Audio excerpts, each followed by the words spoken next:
महामंत्र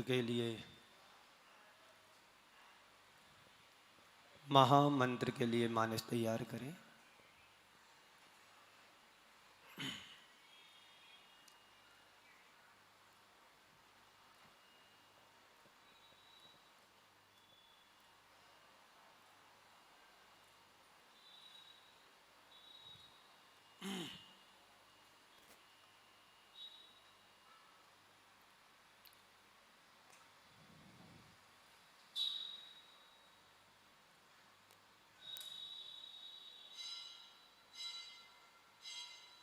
एड़मो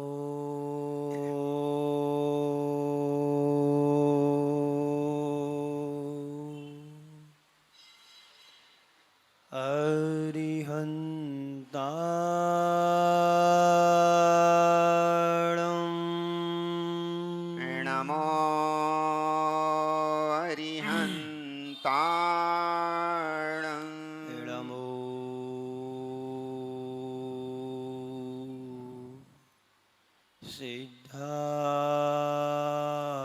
सिद्धाणम् नमो सिद्धाणम्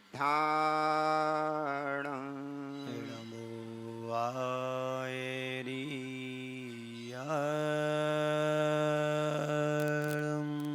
नमो आयरियाणम् नमो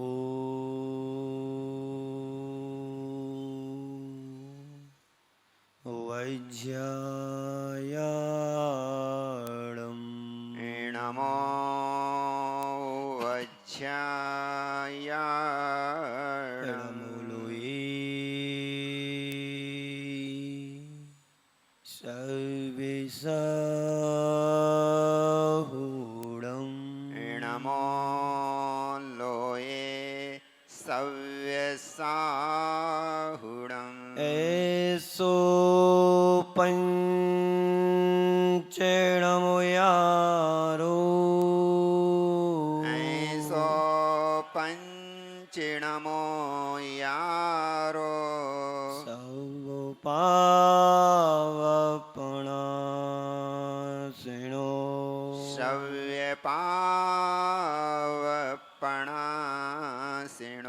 मंगलाणं च सवेसिं मङ्गलाणं च सव्येसिं पदेवं होयि मंगलम् परमं होयि मङ्गलम्।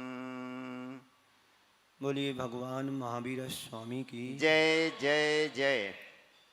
अहिंसा परमो धर्म की जय जय जय। परम पूज्य आचार्य गुरुवर श्री विद्यासागर जी महाराज की जय जय जय। वात्सल्य मूर्ति एक श्री हर सागर जी महाराज की जय जय जय। ओम ओम ओम ओम ओम ओम शांति ओम। एक सेठ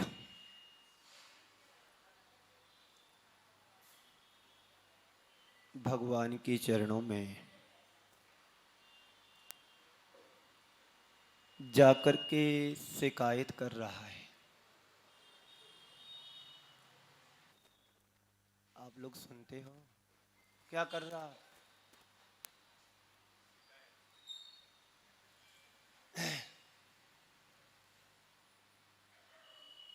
ओम ओम ओम।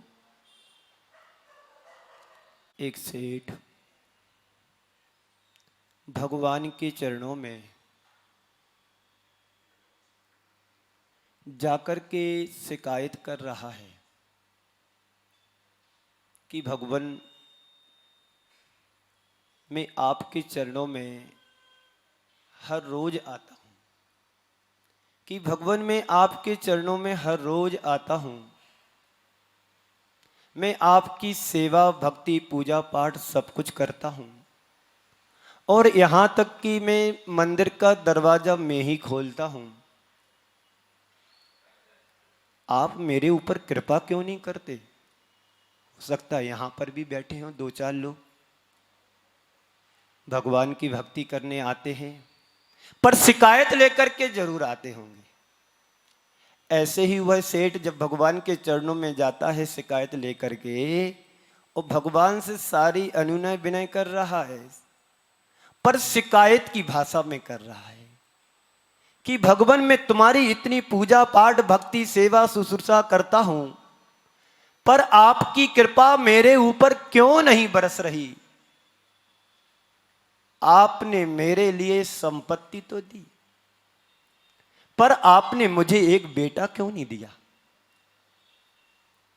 आपने मुझे सब कुछ दिया, पर मुझे उस परंपरा संतति को आगे बढ़ाने के लिए कुल दीपक क्यों नहीं दिया?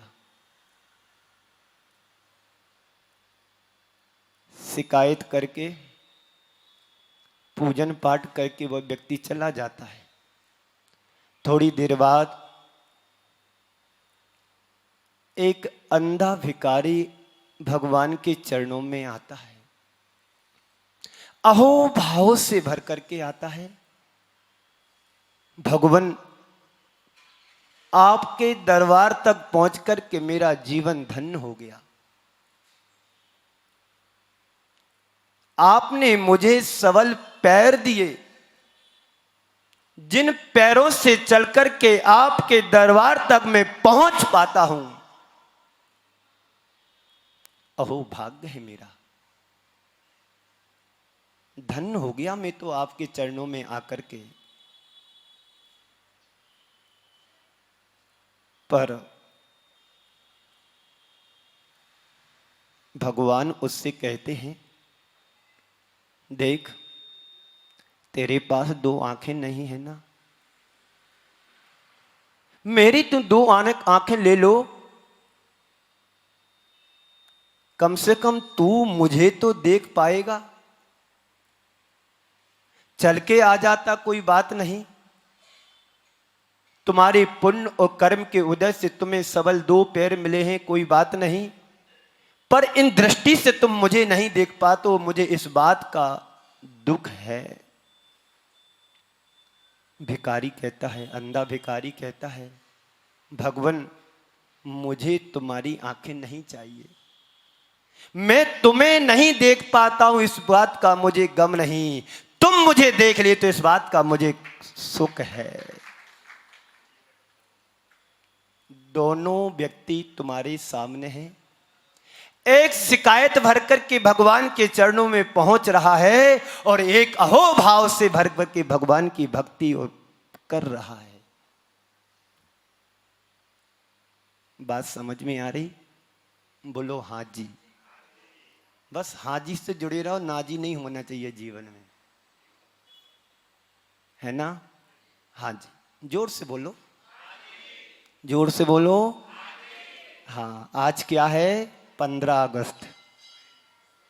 जोर से बोलो, आज क्या है? 26 जनवरी। हाँ जी बोलो। दोनों व्यक्ति हमारे सामने हैं,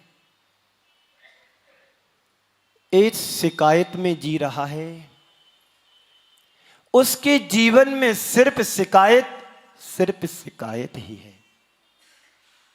शिकायत करने वाला व्यक्ति कभी जीवन में सुखी नहीं हो सकता है। दूसरा व्यक्ति अहोभाव से भर करके प्रभु के चरणों में पहुंचता है, जीवन को धन्य करता है, अपने आप को सौभाग्यशाली मानता है कि आज मुझे प्रभु का दर्शन और लाभ मिल पा रहा है। जीवन का असली मजा लेना चाहते हो तो संत कहते हैं शिकायत करना बंद करो। जीवन में सुख और समृद्धि पाना चाहते हो, शिकायत करना बंद करो। जीवन का असली मजा तभी आ पाएगा जब तुम्हारे जीवन में स्वीकार भाव होगा। अभी हम लोग शिकायत करते हैं एक दूसरे की, फलाना ऐसा है, ढिकाना ऐसा है, वो एक करता है, वो करता है। इस शिकायत की भाषा उस शिकायत की परिभाषा तुम्हारे जीवन को तार तार कर देता है, जीवन की मधुरता को भंग कर देता है, जीवन के संगीत के तार को तार तार कर देती है शिकायत तुम्हारी। जो मिला है उसे एक्सेप्ट करो, शिकायत नहीं होना चाहिए। मान लीजिए किसी को माता पिता ऐसे मिल गए, कोई पैर से विकलांग है, किसी की एक आंख कम है, तो क्या करोगे? स्वीकार नहीं करोगे? पत्नी तुम्हें पसंद की मिल सकती है, पति तुम्हें पसंद का मिल सकता है, पर माता पिता तुम्हें जो मिले हैं उनको स्वीकार करना पड़ेगा और उनको पसंद ही करना पड़ेगा। आज के संदर्भ में 4 बातें: स्वीकार, सत्कार, प्रतिकार और सुधार। स्वीकार से सुधार तक की आज हमारी यात्रा होना है, धर्म को लेकर के। जीवन में तुम स्वीकार करोगे, सुख पाओगे, समृद्धि पाओगे, शांति मिलेगा, संतोष मिलेगा। अपने अपने मन से पूछो, आज तक जिन जिन चीजों को मैंने स्वीकार नहीं किया है, क्या मुझे सुख मिला है? जहां तुम्हारी अपेक्षाएं टिकी हुई थी और अपेक्षाओं की उपेक्षा हो जाती है तो तुम्हें दुख होता है कि सुख होता है? पूछिए अपने मन से। जो तुम चाहते हो वो तुम्हें प्राप्त नहीं होता है तो सुख होता है कि दुख?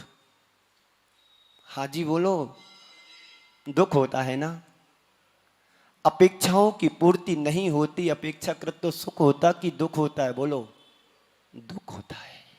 संत कहते हैं सुख हो या दुख हो तुम्हें स्वीकार करना है। जीवन में सुख चाहते हो तो स्वीकार करो, और जीवन में उद्विग्नता चाहते हो, असंतोष चाहते हो, अशांति चाहते हो तो स्वीकार मत करो। आप डॉक्टर के पास जाते हैं, आप डॉक्टर को हाथ दिखाते, डॉक्टर साहब आपको मेडिसिन देते हैं, तो आप स्वीकार करते हो कि नहीं करते? और स्वीकार नहीं करोगे तुम्हारा रोग ठीक होगा क्या? बोलो जी। तो गुरु तुमसे जो कहते स्वीकार क्यों नहीं करते हो? धर्म जो कहता स्वीकार क्यों नहीं करते हो? क्यों? हमने स्वीकार किया ही नहीं है, और स्वीकार भाव भी हमारे जीवन में नहीं है। जिस दिन तुम्हारे जीवन में स्वीकार भाव स्वीकृत हो जाता है, हो जाएगा, उस दिन तुम दुख में भी सुख खोजने की दृष्टि को पालोगे, प्रतिकूलताओं में अनुकूलता बनाना सीख लोगे, असमंजस में सामंजस्य बिठाना सीख जाओगे। यानी दुख में दुख को भी स्वीकार करना सीख लोगे तो तुम्हारे जीवन में कभी दुख नहीं आएगा। स्वीकार भाव होना चाहिए। अनुकूलताओं को तुम जिस तरह से स्वीकार करते हो, क्या प्रतिकूलताओं को उसी तरह स्वीकार करते हो आप लोग? नहीं महाराज, कैसी बात करते हो? अनुकूलता मेरे जीवन का सर्वस्व है, प्रतिकूलताओं क्यों स्वीकार करें? प्रतिकूलताओं के द्वारा तो जीवन में दुख होता है, विसंगतियां बैठती हैं, असाधना होती है हमारे जीवन की, तो कैसे स्वीकार करें? संत कहते हैं जिस तरह से तुम अनुकूलताओं को स्वीकार करते हो, वैसे ही प्रतिकूलताओं को स्वीकार करना शुरू कर दो, जीवन में कभी झंझट ही नहीं होगी। सेठ चाहता है कि नौकर मेरे अनुसार चले, और नौकर कहता है सेठ मेरे अनुसार सैलरी दे। दोनों स्वीकार नहीं कर रहे, दुख होगा कि सुख? सामंजस्य बैठा के कि असमंजसता बनेगी? बोलिए। दोनों प्रतिकूल धाराएं चल रही हैं, दोनों धाराओं में हम बह रहे हैं। नदी की बाढ़, नदी में धारा का प्रवाह था, 2 तिनके बहे चले जा रहे थे, एक तिनका अहो भाव से भरकर के नदी की धारा के साथ बहता हुआ चला जा रहा था, और एक तिनका अकड़ करके कहता है कि मैं क्या किसी से कम हूं, मैं अपने बलबूते से चल रहा हूं। लहर का झोंका आया, थपेड़ा गला, वो चट करके घाट के उस पार पहुंचा। उसको अपनी औकात समझ में आ गई, अकड़ने की क्या औकात होती है। और जो स्वीकार भाव से निकला था, अहो मेरा सौभाग्य है कि आज मैं नदी की धारा में बहकर के समुद्र की यात्रा के लिए निकला हूं, और समुद्र की यात्रा को पूरा करूंगा। बस संत कहते हैं, जो स्वीकार कर लेता है उसका जीवन समल और सुधर जाता है, और जो स्वीकार नहीं करता है जिंदगी भर अनुकूल संयोग प्रतिकूल संयोग में उलझता हुआ चला जाता है, चलता रहता है। कभी भी उसके जीवन में सुख और शांति मिलने वाली नहीं है। जिस व्यक्ति के जीवन में स्वीकार भाव आ जाता है, वह व्यक्ति कभी जीवन से घबराता नहीं है। गरीबी आई है, यह भी मेरे हाथ में नहीं है, और अमीरी भी मिली है, यह भी मेरे हाथ में नहीं है। गरीबी यदि आई है तो स्वीकार मुझे करना होगा, और अमीरी हमारे पुण्य कर्म से मिली है, इसे भी मुझे स्वीकार करना है। जिस तरह से तुम अमीरी को स्वीकार कर लेते हो, संत कहते हैं उसी तरह से हमें गरीबी को भी स्वीकार करना है। स्वीकार भाव में ही कल्याण है। जैसे आप लोग नीचे बैठे हो ना, बोलो हाँ जी। आप लोग नीचे बैठे हो, जोर से बोलो हाँ जी। सब लोग नहीं बोल रहे, 56 लोग बोले हैं, 3 लोग नहीं बोले हैं। बोलो फिर से बोलो, आप नीचे बैठे हो जी। हाँ, और आप किसी के घर मेहमान बन करके गए, बाजू में अच्छा सोफा लगा हुआ है, और आपसे नीचे बैठने के लिए कहा गया, तो आपको सुख होगा कि दुख होगा, कैसा लगेगा? बोलो, आपको बुरा लगेगा। सोफा बाजू में लगा है, उस घर मालिक ने तुम्हारे मेहमान जो हुए तुम उनके, उसने तुम्हारे लिए सोफा को बैठने के लिए नहीं कहा है, नीचे बैठने के लिए कहा है। तुम्हें कैसा लगेगा? अच्छा लगेगा कि बुरा लगेगा? बुरा। कैसा आदमी है बताओ, सोफा रखा है उस पर बैठने को नहीं कहा, बोले नीचे बैठिएगा जी। क्यों? तुमने उधर स्वीकार नहीं किया कि मुझे नीचे बैठना है, और यहां आकर के तुमने अपने माइंड में स्वीकार कर लिया है कि मुझे चटाई पर ही बैठना है। तो आपको कैसा लग रहा? चटाई पर बैठ करके आनंद आ रहा है। यही स्वीकार भाव तुम्हारे जीवन में यदि आ जाए, तो कितनी भी विषम से विषम परिस्थितियां तुम्हारे जीवन में निर्मित हो जाए, तुम्हें कभी दुख नहीं हो सकता है। क्यों? पहले से मैंने स्वीकार कर लिया है। एक विद्यार्थी का रिजल्ट निकलना था, पिताजी से बोलता कि पापा जी आज मैं रिजल्ट सुनने के लिए जा रहा हूं। जैसे ही पिताजी ने सुना कि रिजल्ट निकल रहा, उसने 2 तमाचा दिए गाल पर। अरे पापा जी, मैं तो रिजल्ट की बात कर रहा हूं, तुमने मार क्यों दिया?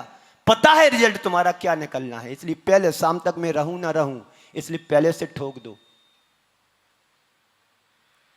पता है तुम्हारा क्या रिजल्ट आना है, ये तुमने अपने दिमाग में बैठा लिया है, और यही सोचते कि मेरा बेटा सुधार की ओर बढ़ रहा है, अच्छा रिजल्ट आएगा, अच्छे नंबर लेकर के आएगा, हमें उसको खुशियां देना थी, धन्यवाद देना था। क्या ये अपने जीवन में सुधार नहीं कर सकते हैं? सुधार हमारे जीवन में हो सकता है। तो नहीं, स्वीकार भाव, चाहे सुख हो दुख हो, अच्छा हो या बुरा हो, अनुकूल हो या प्रतिकूल हो, संसार के जितने भी संयोग हैं, सारे संयोग हमारे हाथ में नहीं हैं। संसार की जितने भी विषम से विषम विपरीत परिस्थितियां भी क्यों ना वो हमारे हाथ में नहीं है, पर उन परिस्थितियों के मध्य मुझे जीना कैसे, यह तो मेरे हाथ में है। दुख आता है वही भी मेरे हाथ में नहीं है, सुख आता है वही भी मेरे हाथ में नहीं है, पर जीना कैसे है यह तो मेरे हाथ में है। बोलो। मेहमानों को आना तुम्हारे हाथ में नहीं है, मेहमानों के साथ कैसा व्यवहार करना ये तो तुम्हारे हाथ में है। बोलो। कर्मों का आना तुम्हारे हाथ में नहीं है, कर्मों के साथ तुम्हें समता भाव रखना ये तो तुम्हारे हाथ में है। यही स्वीकार भाव, इस स्वीकार भाव को तुम स्वीकार कर लोगे, तुम्हारा दुख दर्द आधा हो जाएगा। तुम लोग करते क्या हो, जब बीमार होते हो तो घबरा जाते हो, अरे अब क्या करें, अब कैसे रहूंगा, अरे जो होना था तो हो गया, आप तो स्वीकार करो। बीमारी को स्वीकार करोगे तुम्हारी बीमारी आदि ठीक हो जाएगी। क्यों, हमने उसको एक्सेप्ट कर लिया है, अब जो है हो गया, अब मुझे स्वीकार करने में ही फायदा है। बीमारी आई है तो एक दिन में नहीं आई है, और जाएगी भी तो एक दिन में नहीं जाएगी, ये स्वीकार तो करो। महीनों सालों का तुम्हारा विकार आज उदय में उभर करके आया है, तो बस 15 दिन 8 दिन लगेंगे उसको ठीक होने में। दवाई लो, डॉक्टर को दिखाओ, उसके अनुसार अपने पथ्य को लो, अपथ्य से बचो, सुधार होगा। प्रतिकार करो, जो चीज तुम्हें हिदायतें दी जा रही हैं, मास्क लगाओ, 3 गज की दूरी रखो, है हाथ सैनिटाइजर क्या बोलते करो, ये सब तुमने किया है तो एक दिन में किया क्या, 3 साल निकल गए, अभी भी कोरोना जैसी बीमारी ठीक नहीं हुई है। अब उसने तुम्हारे जीवन में घर बना लिया, अब उस बीमारी ने तुम्हारे जीवन के अंदर घर बना लिया, अब तुमने एक्सेप्ट कर लिया है, स्वीकार कर लिया है, अब मुझे इस बीमारी के बीच में रहना ही मेरी नियति है। स्वीकार किया ना आपने, तो आप अच्छे से बैठे। बोलो बाबूजी, सोना नहीं है इधर। आपने कोरोना को स्वीकार किया ना, हाँ जी बोलो, तो आज यहां पर अच्छे से बैठे हैं। और कोरोना तुम रोते रहते तो क्या यहां पर एक साथ बैठ पाते? बोलो ना जी, बोलो जी। तो अब कोरोना नहीं रोना है, और कोरोना को हरा करके जीवन में स्वीकार करके उसके साथ मुझे जीना है। यही तो स्वीकार भाव है, और क्या है। सुख आया है, जिस प्रकार से सुख को स्वीकार कर लेते हो हंसते हंसते, वैसे ही तुम दुख को भी स्वीकार करो हंसते हंसते, रोते रोते नहीं। और रोते रहोगे तो पूरी जिंदगी भर रोते रहोगे, कभी सुख और शांति संतोष नहीं मिलेगा। अब पति शराबी किसी को मिल गया तो क्या करो, बदल दो कपड़ों की तरह? बोलो। सुबह से शाम, सुबह की शुरुआत उसी से होती, उसकी तो क्या करो, स्वीकार करो, और स्वीकार करके उसका सत्कार भी करो, उसकी आरती उतारो। कभी न कभी तो परिवर्तन आएगा उसके अंदर में। बोलो जी। कितने लोग यहां पर बैठे जिनका पति बिगड़ा है? होंगे 40% तो यहां पर होंगे। हाँ 40 तो निकलेंगे। तो उसको सत्कार करो। अब बदलना नहीं है कपड़ों की तरह, मुझे स्वीकार करना है, और स्वीकार करने के बाद उसका सत्कार करो, एक्सेप्ट करो, जो है जैसा है मुझे अब एडजस्टमेंट करना है। तुम्हारे अंदर इतनी क्वालिटी होना चाहिए कि हम बिगड़े पति को भी लाइन पर ला दें। सब इंसान हैं, कोई भगवान नहीं है, गलती सबसे होती है। गलती को स्वीकार करो, और स्वीकार करने के बाद सुधार तक की स्थिति पर पहुंच जाओ। हम लोग भी तो बिगड़े थे ना, गुरु का संसर्ग पाया, आज तुम्हारे सामने है। बिगड़े का मतलब ये नहीं समझना कि शराब पीते होंगे, जुगाड़ी होंगे, गड़बड़ होगा, नहीं। कर्मों के भार से दबे थे, गुरु का संसर्ग मिला, आशीर्वाद मिला, कर्मों को छोटा हल्का किया और तुम्हारे सामने आज हैं। सबका अतीत काला होता है। उठा करके इतिहास के पन्नों को पलट लो। कितनी बार यह जीव नरक की यातनाओं को सहन किया। तो नरक कौन जाता है? बोलिए, कौन जाता नरक? पुण्य करने वाला कि पाप करने वाला? बोलो जी। पुण्य करने वाला नरक जाता है कि पाप करने वाला नरक जाता है? तो जोर से बोलो। शर्म लग रही क्या तुम लोगों को बोलने में? क्योंकि पाप करते इसलिए बोलने में तुम्हें संकोच हो रहा है। जब पाप करने वाला नरक जाता है तो हमारा जीवन कैसा रहा? बिगड़ा हुआ रहा कि नहीं रहा? अब बिगड़े हुए कर्म का प्रतिकार करना है और प्रतिकार करके सुधार तक हमें ले जाना है जीवन को। सुधार करोगे आज से? वैसे कृष्णानगर वाले सब सुधरे हुए हैं, क्योंकि हर दिन कोई ना कोई आता रहता है। हम जाएंगे तो दूसरे का अटैची सजी है कि चलो महाराज खाली करे तो हमारा सिंहासन मुझे मिले। अभी जब मैं यहाँ पर आया था तो एक महाराज जी पहले से बैठे हुए थे। हमारे आने के बाद दूसरे दिन गए वो। ये दिल्ली है, दिल्ली वालों का दिल बड़ा है।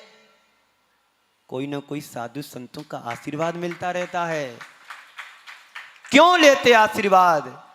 क्योंकि जीवन का सुधार करना है, जीवन में सुधार लाना है। तो क्या हुआ? स्वीकार भाव होना चाहिए। यदि हम अपने जीवन में संतोष, सुख, शांति चाहते हैं तो हर चीज को स्वीकार करो। और स्वीकार नहीं करोगे, एडजस्ट नहीं होगा, तो क्या होगा? आपस में टकराहट होगी। टकराहट जब होगी तो क्या होगा? कलह होगी। और जब कलह होगी तो फिर तुम्हें क्या करना होगा? नरक निगोद की यात्रा करना पड़ेगी।